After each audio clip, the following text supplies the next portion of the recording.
मिलने के लिए बुलाया था ना, तो अब तुम जगह दो। तुम्हें क्या लगता है मैं तुम्हें फिर से अपने कमरे में आने दूंगी? तो और मैं कहाँ जाऊंगा? मुझे नहीं पता। अनन्या ने दरवाजा बंद किया और दूसरी तरफ से चिल्लाते हुए बोली, नौकरों की जगह मालिकों के कमरों में नहीं, घर के स्टोर रूम में होती है। यह सुनते ही अभिनव को बुरा लगा, पर वो कर भी क्या सकता था। उसने बस बंद दरवाजे को देखा और हताशा से अपना सिर हिलाने लगा। उसे पता था कि उसे बाकी कमरों में भी कोई जगह नहीं मिलने वाली है, इसलिए जहां इस घर के नौकर सोया करते थे, अभिनव वहां चला गया। वहां उसे किस्मत से एक बिस्तर खाली मिला और अभिनव उस पर जाकर सो गया। अभिनव को कब नींद लगी और कब सुबह हो गई उसे पता ही नहीं चला। वो जल्द से जल्द तैयार हुआ और AK प्राइवेट लिमिटेड पहुंच गया। जैसे ही वो कैब से बाहर निकला तो सबसे पहले उसकी नजर सनी पर पड़ी। सनी ने भी उसे देखा और चालाकी से मुस्कुराते हुए बोला, आहा, देखो जरा कौन आया है, सिक्योरिटी। वो अभिनव को अंदर नहीं आने देना चाहता था। सनी की एक आवाज पर सिक्योरिटी वाले वहां आकर खड़े हो गए। वो अकरम को फोन मिलाने वाला था, पर इससे पहले कि वो अकरम को फोन मिला पाता, इतने में एक सुंदर सी लड़की काली स्कर्ट और सफेद शर्ट में उसकी तरफ चली आ रही थी। उसने आते ही सिक्योरिटी वालों से कहा, तुम लोग जा सकते हो, ये मेरे साथ है। इतना कहकर उसने अभिनव की तरफ देखा। ये देख सनी के होश उड़ गए।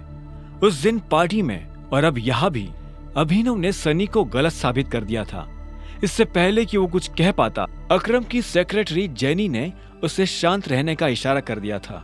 अभिनव को सनी के चेहरे पर छाया मातम देखकर काफी खुशी हो रही थी।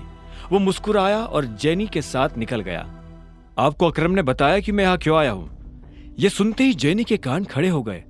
अभिनव जैसा आदमी जो यहाँ नौकरी के लिए आया था, वो अकरम को अकरम कहकर बुला रहा था। जेनी ने इस सवाल का कोई जवाब नहीं दिया। उसने अपने ऑफिस का दरवाजा खोला और अंदर चली गई।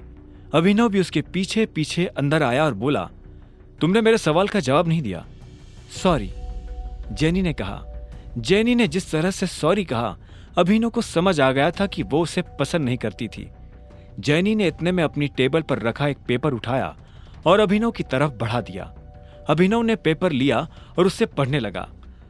उस पेपर पर उन नौकरियों के नाम लिखे थे जो अभिनव कर सकता था। उसने लिस्ट पर अपना ध्यान लगाया और देखा कि उसमें कुछ नौकरियों के ऊपर स्टार बना हुआ था। उसने जेनी को देखा और बोला, ये यहाँ स्टार क्यों बना?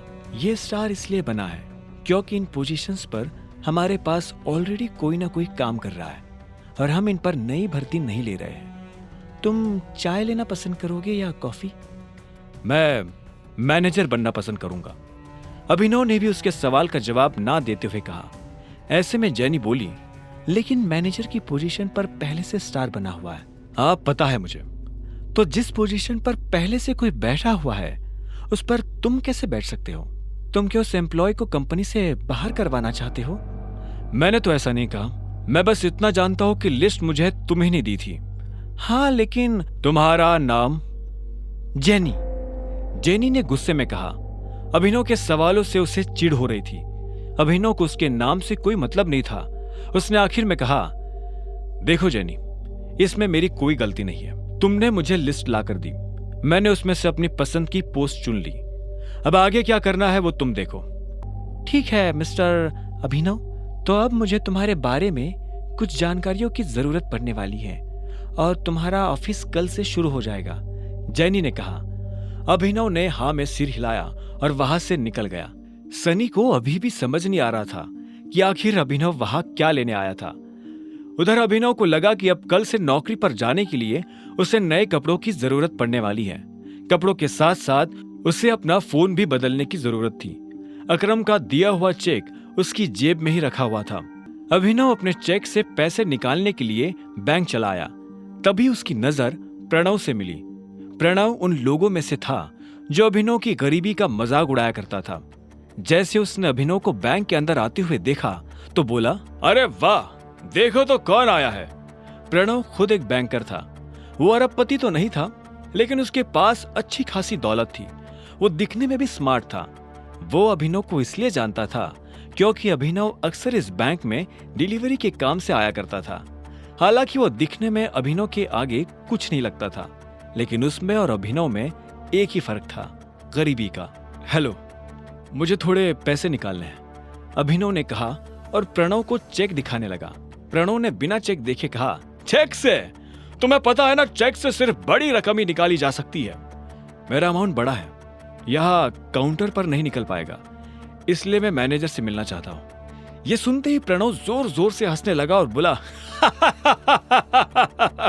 तुम्हें उसकी जरूरत नहीं पड़ेगी, मुझे अपना चेक दिखाओ। अभिनव ने गुस्से में प्रणव को अपना चेक दिखा दिया। प्रणव ने बिना देखे अभिनव और बाकी लोगों की आंखों के सामने चेक फाड़ दिया।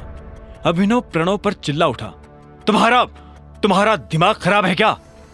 सिक्योरिटी को बुलाओ और इस आदमी को अभी के अभी बाहर निकलवाओ यहाँ से। फर्जी चेक लाकर बैंक वालों को बेवकूफ बनाता है। अभी पुलिस बुलाकर तुझे अंदर करवाता हूँ। आगे की कहानी जानने के लिए देखें अगला एपिसोड सिर्फ पॉकेट एफएम के यूट्यूब चैनल पर, और द रिटर्न ऑफ टाइगर के सारे एपिसोड्स को सुनने के लिए डिस्क्रिप्शन में दी लिंक से डाउनलोड करें पॉकेट एफएम ऐप।